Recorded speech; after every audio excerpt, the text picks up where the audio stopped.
Hello and welcome to Experiencing Love. I'm your host, Philip Jocks, and I'm so glad that you're here. I really am glad that you're here because I'm freaking out a little bit, but in the best ways possible. I'm extremely excited. I feel my heart rate going. And because of that, I'm actually not thinking that clearly. In that same way that fear can make us go into a tunnel vision and we don't think as clearly, I think excitement has a similar effect, right? I think it's definitely a little bit different. Scratch that. I definitely think there's differences, but there is something about the rushing heart rate and the physical sensations that I have that are almost distracting me a little bit. I'm not able to come up with the ideas or the plans that I want to. And not only that, time is ticking. The time is going by, the clock is counting down, and I gotta get to work. I have to figure this out. Usually, I record my 30 and 30 challenge videos before I record the episode. But today, I just stopped myself so hard, or I was blocked so hard, that I knew I just had to start talking it out with you right now. So that's where I'm at. I'm excited for plans I have later tonight, and the reason I'm excited is because they were really spontaneous, just out of nowhere. I had previous plans that ended up falling through, and so I was going to have a free night. And next thing you know, I get a text, which turns into a phone call, which turns into plans that are now on the calendar. That also moved around when I was going to record, so that's why it's feeling a little bit rushed right now, and I'm not mad. I hope you're not mad. I hope you're just having a wonderful day, really. I'm still a little bit jittery, that's why I'm not making perfect sense. Oh boy. All right, let's turn the tables on you for a sec while my heart rate comes down. How are you doing? What's new for you? How are you really doing? Have you been checking in with yourself and making sure that everything is going well? Are you happy or are you content? Are you upset? Whatever it is, I want you to know that I see you. I hear you. I feel you.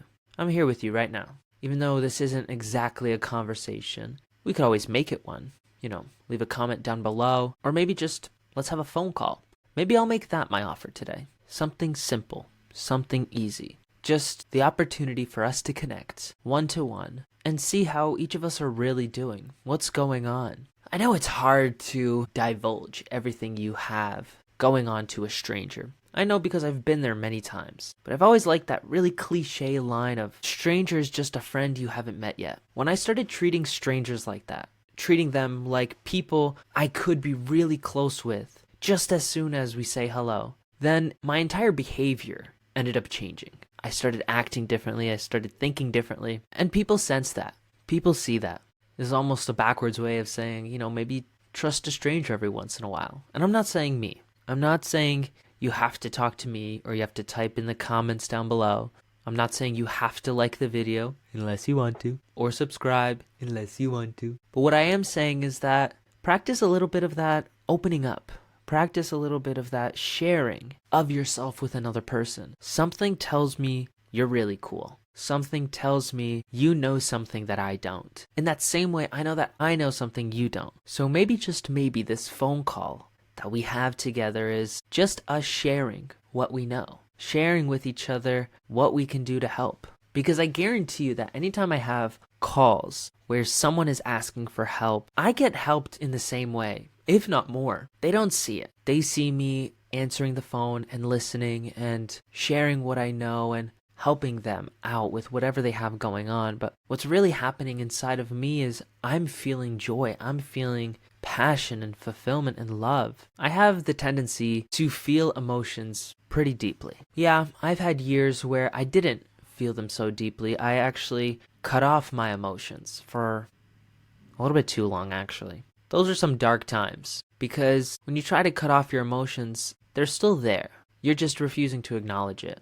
The sadness is still there, and the happiness just gets dimmed. It's still there, I promise you that, but it's almost tainted because you're not giving it a place to shine. You're not giving it its space. The sadness also doesn't have a space, so it actually just gets worse. All that to say, I spent many years living a type of life that was devoid of real fulfillment, of actually feeling proud of myself and happy for myself. I have that now. Even though things aren't perfect, they're actually so far from perfect, and I say that so often. But I am fulfilled. I know that with this being my only ride on this planet, this is my one shot, my one life, I'm not mad at how it's going so far. Whether it's true or not, I've given my life so much meaning to the point that I can't help but feel proud of who I am and who I've become. I have learned a lot, and I'm really grateful for doing it so young and figuring it out at my age, because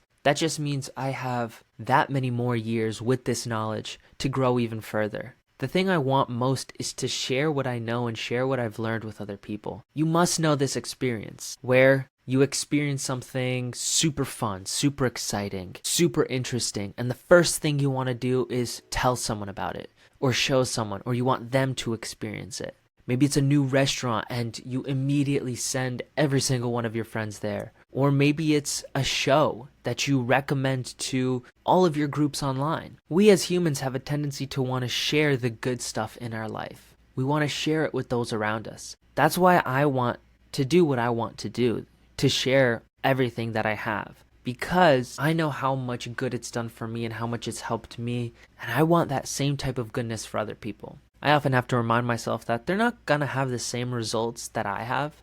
They're not going to create the life or think the things that I do. But I am confident that they will change in the way that they're supposed to. They may not reach their goals or dreams, but they will reach their destiny. Because destiny is just another word for destination. And we'll all end up exactly where we're supposed to. There's going to be a lot of hiccups, that's for sure. There's going to be a lot of cheers and a lot of cries. But at the end of this all, at the end of everything we do, there's an opportunity and a moment to learn, to share, and to grow. I live for those moments. The moment after something scary happens. Or the moment after I find some joy. And it might be weird to say that, but it's almost because every time something ends, there's a new beginning. And I love beginnings. I love starting something new, trying something new. You know, sometimes things last for a day, a week, a month. Sometimes I keep going for years. Regardless of what anybody wants to say about my life, I know one thing's for sure. I'll have tried a lot. I'll have tried a lot of the things that matter to me. Because there's so many other things to try in this world that aren't in my wheelhouse, that don't suit me, don't fit what I want to do. Because the goal is not to collect a quantity of experiences. My goal is to collect a certain quality of experiences. There may be fewer of them, but when they hit, they hit. They're extremely fun. They're extremely challenging. They're extremely rewarding. How cool is it to be here right now? To be figuring this out together. I've said it many times before and I'll say it again. You're a really cool person. You're a cool person for being here. You're a cool person for even considering wanting better for yourself. Because I'm sure you can imagine just how many people are living on autopilot. I'm sure you know so many people who don't want better for themselves. They're okay with where they're at. But even if you're not doing it yet, even if you haven't started, I do know there's something inside of you that wants more. Maybe you think you don't deserve it. Heck, I know I've told myself that for the longest time. And in order for me to backtrack that and think something different, believe something different, I literally had to start telling myself every single day, writing it down in my journal, no one is more deserving than me. You know, that's not to say there aren't people who are deserving out there. It's just to say that instead of putting other people in front of myself, I need to put myself first every once in a while.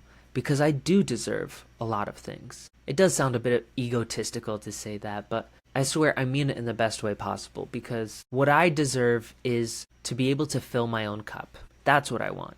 I don't need my cup to be overflowing. I don't need to have all the money in the world. But what I do need is to have enough for myself so that I have enough to give to other people. I want more for myself so that I have more to give. More money, more time, more energy, more resources. All of these things can be given to those around us. It's hard to give when we're empty. It's hard to give when we don't think we deserve it. When we don't deserve to get, when we don't deserve to give. So even just slightly thinking you deserve a little bit better is enough to get the ball rolling.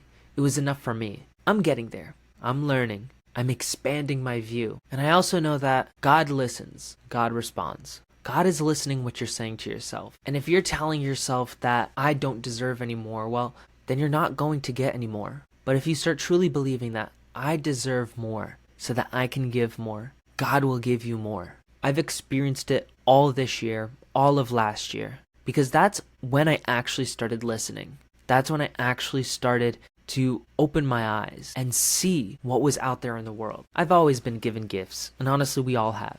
But sometimes we call our gifts problems. Sometimes we call them obstacles. Sometimes we call them challenges. And because we give them these other names, we don't see them as gifts. We don't see all the blessings we have around us. The greatest things in my life have come from problems, challenges, and obstacles. They have been my trials, and I'm overcoming them in ways that I see fit. So whatever trials you have coming your way, I hope you keep your eyes and ears open. I hope you really listen and see what the world is giving you. Because I promise you, for every problem that comes your way, the world is also giving you solutions. But they're not just going to dangle on a stick in front of you. No, they're going to be something that you have to look for, that you have to sort out, that you have to search out. And when you find it, it'll be worth it, because your problem will go away, and you will become a better finder, a better searcher, I guess. Anyways, I'm ranting. And by talking to you, I've solved my own problem by just offering a phone call to those who need it, because I know for a fact there are those who need it. So therefore, I hope you have a beautiful rest of your day, one filled with love, hugs, kisses, and lots of smiles. And while that's happening, just remember to always fill up with the love. And I look forward to seeing you in the next one. I love you.